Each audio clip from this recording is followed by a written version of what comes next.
ஒருவரின் அன்பு உங்களை பெருமைப்படுத்தினால் அதன் கரம் பற்றி முன்னேறுங்கள்.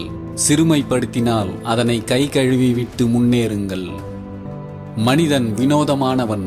எந்த பிரச்சனையும் இல்லாவிட்டால் இருப்பதை பிரச்சனையாக்கி பார்க்கிறான். கோபத்தில் பொறுமையை இழக்காதே. வேகத்தில் வார்த்தையை விடாதே. கவலையில் கண்ணீர் வடிக்காதே. பழகுபவர்களை பாதியில் விடாதே. விலகுபவர்களை தேடிச் செல்லாதே.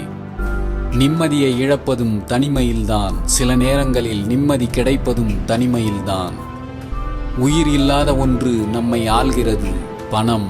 உருவம் இல்லாத ஒன்று நம்மை அடிமை செய்கிறது, அன்பு. நோயின்றி வாழ வேண்டும் என்று நினையுங்கள். அடுத்தவரை நோகடித்து வாழ வேண்டும் என்று நினைக்காதீர்கள்.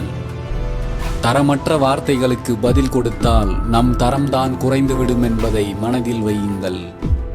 நடிப்பவர்கள் கோபப்படுவதில்லை. கோபப்படுபவர்களுக்கு நடிக்கத் தெரிவதில்லை.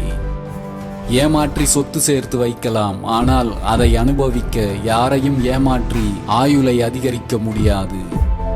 இழந்த பணத்தை கூட சம்பாதித்துக் கொள்ளலாம், ஆனால் தொலைந்த நம்பிக்கையை மீட்டெடுக்க மீண்டும் பல வருடம் பின்னோக்கி பயணிக்க வேண்டும். எதை பற்றியும் எவரை பற்றியும் நம் தேவைக்கு அதிகமாக தெரிந்து கொள்ளாமல் இருப்பதே நிம்மதிக்கான ஒரே வழி. யாருடைய அன்பையும் பெற்றுவிட்டதாக பெருமைப்படாதீர்கள். ஏனென்றால் மாறும் குணம் மனிதர்களுக்கே உரியது.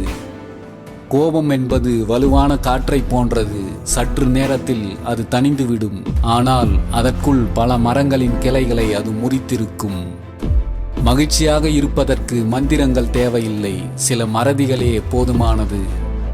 பொய் சொல்லவும் ஏமாற்றவும் தெரியாதவர்களை பார்த்து இந்த உலகம் சொல்கிறது, அவனுக்கு சாமர்த்தியம் போதவில்லை என்று.